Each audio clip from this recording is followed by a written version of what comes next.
So today I want to share a little bit more about how inner child work and parts work helps you resolve your emotional eating. So if you're new here, welcome. My name is Michelle. I'm a certified holistic nutritionist specializing in emotional eating.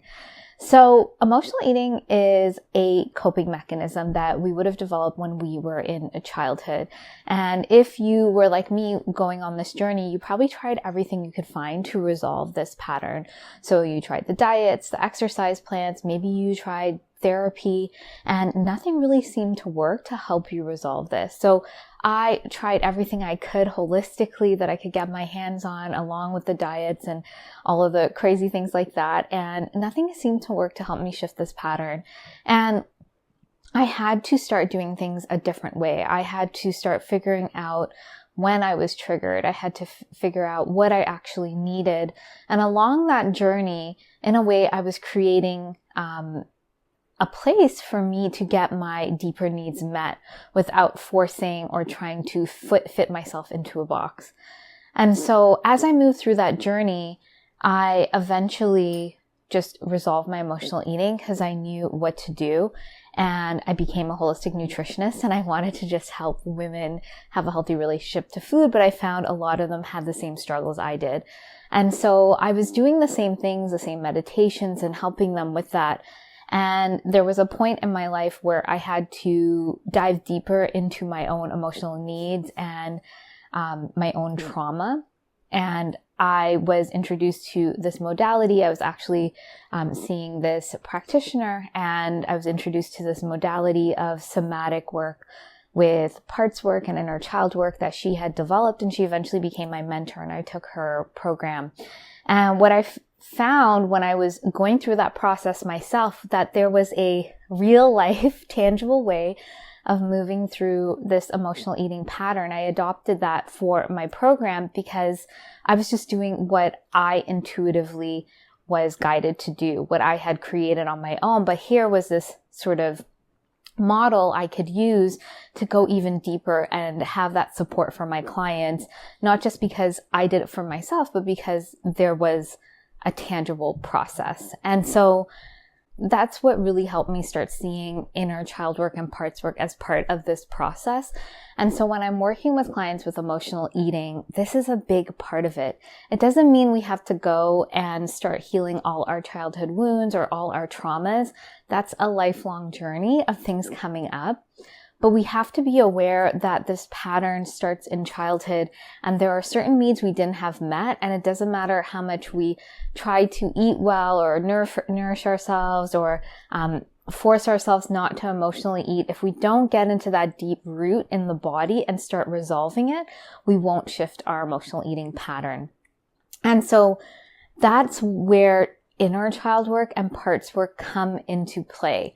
So essentially what I'm seeing with clients when I'm working with them is that there are parts of them that is going towards food. It believes going towards food is the only solution to meet its needs. And then there's a deeper part, an inner child that is feeling these emotions and doesn't know what to do. So they come almost like in a pair usually. Everyone's going to be a little bit different. But when we're triggered emotionally and we have that deep emotional trigger and we don't know what to do to soothe ourselves, this other part comes into play, this emotional eating part, and it comes to help us feel better. And they're both very young parts, and they don't know a better way. And the reason they're playing out is they're subconscious. So we're not consciously aware of them, or we might be watching them, but we don't have direct contact with them to help them evolve or grow or transform. And so it doesn't matter how much we try on the surface to do the right things, they're in control, and we have to get in touch with them. We have to start creating a relationship with these parts to start resolving and showing them that there's a better way to move forward. It's much like being a parent to an actual child. You have that within you.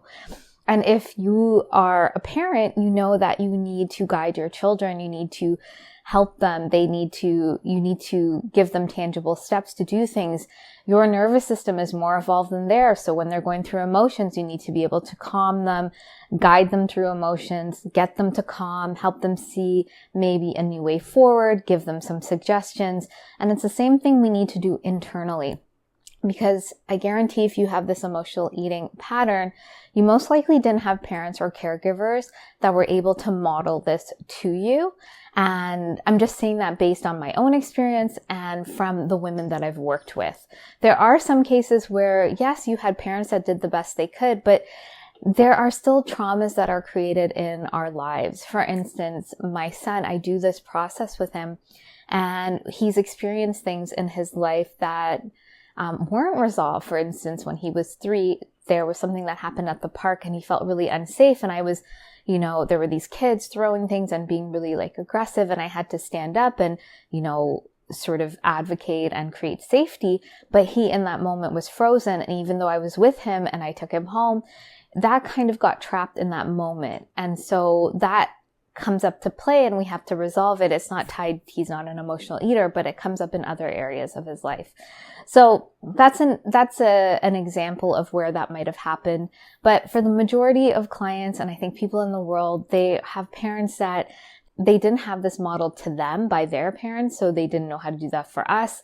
And if you look around, we don't know how to be with emotions and move through trauma. And I just want to say trauma is not a scary word. Trauma is on a spectrum. Yes, there can be those bigger traumas, but a lot of what I see with clients, the majority are these smaller traumas of not being seen and heard and valued and validated in your emotional experience as a child. And for me, that is pretty big because that's what we're seeing in most of the world when we have these coping mechanisms.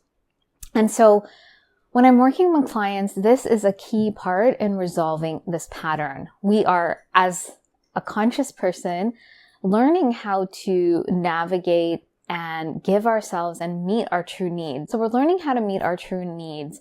And what I've seen, and when I look at my journey and what I'm doing with clients, is that I had to learn how to meet my true nourishment needs, how to accept myself, how to move through my emotions. And that is the same thing we are needing to do to get to those deeper parts of us that think food is the only solution. And to give to those younger parts a safe place to be with their emotions, to know that it's okay to feel what they're feeling. And as I'm telling you that, consciously you have that, but we need a process to go deeper into the body. And so when I'm working with clients, we do a deeper process, a somatic process.